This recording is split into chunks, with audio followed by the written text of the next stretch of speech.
राजसमंद राजस्थान का रहने वाला हूँ। आचार्य महाश्रमण जी का 2024 का चातुर्मास सूरत में हो रहा है। इस चातुर्मास काल के अंदर पिछले 3 महीने में से लगभग 2.5 महीने से अधिक का समय सपरिवार सूरत में चातुर्मास परिसर में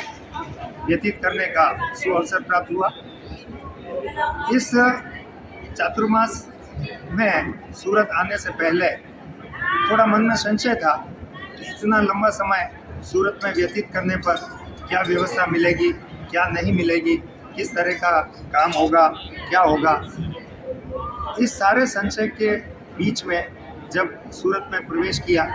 और यहाँ पर कोठरी लेकर के रहने लगे तो हमें ऐसा लगा कि घर से भी बेहतर व्यवस्थाएं यहाँ पर देखने को मिली। यहाँ के चातुर्मास व्यवस्था समिति के अध्यक्ष माननीय संजय जी सुराना एवं महामंत्री नानालाल जी साहब राठौड़ के सुयोग्य नेतृत्व में जिस प्रकार की व्यवस्थाएं कार्यकर्ताओं ने संभाल रखी है वह निश्चित रूप से तारीफ़ काबिल है। यह कहने में कोई अतिशयोक्ति नहीं होगी कि आचार्य महाश्रमण जी के सानिध्य में हो रहा यह सूरत का चातुर्मास एक विलक्षण और ऐतिहासिक चातुर्मास कहा जा सकता है। प्रत्येक कार्यकर्ता मुस्कुराहट के साथ अपनी सेवा देता है और माननीय अध्यक्ष महोदय श्रीमान संजय जी सुराना और महामंत्री नानालाल जी साहब राठौड़ जिस तन्मयता के साथ, सहजता के साथ, सजगता के साथ अपने दायित्वों का निर्वहन कर रहे हैं, उनसे बहुत कुछ सीखा जा सकता है। उनकी पूरी टीम का प्रत्येक व्यक्ति जहाँ कहीं भी किसी काम की अपेक्षा किसी भी श्रावक को अथवा किसी यहाँ पर आने वाले महानुभाव को हुई, उस व्यवस्था को उपलब्ध कराने में उन्होंने कोई कसर नहीं छोड़ी। यहाँ तक कि यहाँ के जो सफाई कर्मचारी, यहाँ के कैंटीन के कर्मचारी, भोजनशाला के कार्मिक और अन्य व्यवस्थाओं में जुड़े समस्त महानुभाव किसी न किसी रूप में सहजता और पूर्ण कर्तव्य निष्ठा के साथ अपनी जो सेवाएं दे रहे हैं वह निश्चित रूप से वंदनीय है। कई बार हमें कई सारी अपेक्षाएं होती है। हमारे घर का एक बल्ब हम शायद 3 दिन में भी नहीं बदलवा सकते हैं, लेकिन यहाँ पर किसी भी व्यक्ति को यदि तकनीकी कोई कारण से कहीं बिजली खराब हुई, कहीं एसी खराब हो रहा है, कहीं पर नल की फिटिंग में कोई दिक्कत आई या अन्य कोई व्यवस्थाओं की उसे कोई अपेक्षा हुई, तो वह फ़ोन करते ही जिस प्रकार से व्यक्ति यहाँ पर उपलब्ध हो जाते हैं वह बिल्कुल एक अच्छे कार्यकर्ता के रूप में वो जो काम कर रहे हैं वह उसका प्रमाण है कि यहाँ पर आने वाले प्रत्येक व्यक्ति को पूर्ण मेज़बानी के साथ, मेहमान नवाजी के साथ में वो अपना आदर सम्मान के साथ में उनका सम्मान कर रहे हैं। और कई सारी व्यवस्थाएं यहाँ पर जब देखने को मिली और विशेष रूप से यहाँ पर जो आने वाले श्रावक हैं आचार्य श्री के प्रवचन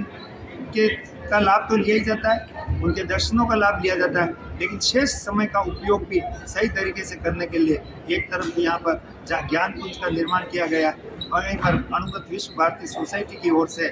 बच्चों के लिए किड जोन का निर्माण किया गया। वहीं पर आचार्य महाश्रमण जी का जो म्यूजियम है वह भी अपने आप में अनूठा संगम यहाँ पर कहा जा सकता है, जिसको देख करके हर एक का मन प्रफुल्लित हो जाता है। विशेष रूप से जहाँ एक तरफ ऐसे आयोजनों में कई सारे छोटे से छोटे आयोजनों में भी लोगों की अपेक्षाएं सरकार की ओर व्यवस्थाओं की दृष्टि से आंख लगाए बैठे रहते हैं, वहीं दूसरी ओर अगर देखें तो इस परिसर में लगभग 10 से 15 हज़ार व्यक्ति भी कई बार ऐसे भव्य आयोजनों में शामिल हुए, लेकिन मुझे लगता है कि 10,000 और 15,000 लोगों की भीड़ के बीच में भी उनको नियंत्रित करने के लिए किसी प्रकार के पुलिस व्यवस्था अथवा अन्य प्रशासनिक व्यवस्थाओं की अपेक्षा नहीं देखी गई। कार्यकर्ता यहाँ के जो हैं वह निश्चित रूप से अपनी कर्तव्य निष्ठा के साथ जिस तरह से अपने दायित्व का निर्वहन कर रहे हैं उसमें हमें किसी भी प्रकार की और कोई अव्यवस्था का नज़ारा देखने को नहीं मिला।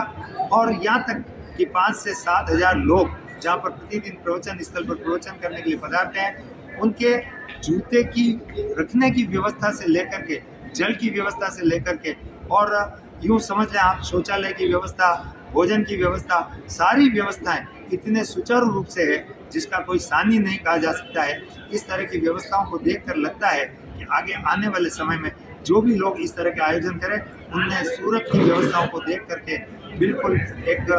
यूँ कहना चाहिए कि कहीं न कहीं अपने को भी सीख लेनी चाहिए। ये सब कुछ होने के बावजूद हो सकता है कि कुछ व्यक्तियों को यहाँ पर कोई कमी नज़र आए। उनसे तो मैं केवल इतना सा निवेदन करना चाहूँगा कि अंधेरे को कोसने के बजाय अच्छा है एक दीप स्वयं जले। ठीक ही कहा गया है, माना कि अंधेरा बहुत घना है और दीप जलाना कहाँ मना है। आइए हम सब मिल कर के इस प्रकार की व्यवस्थाओं में और ज़्यादा सहयोग किस प्रकार से कर सकते हैं, ये चिंतन देवें। और अंत में मैं अपनी बात को इन 2 लाइनों के साथ समाप्त करना चाहूँगा कि होते हैं जिनमें हौसले, मिलते हैं उनको रास्ते, यह दुनिया नहीं है दोस्तों उस दिलों के वास्ते। आचार्य श्री महाश्रमण जी नियमित रूप से नैतिकता, प्रामाणिकता,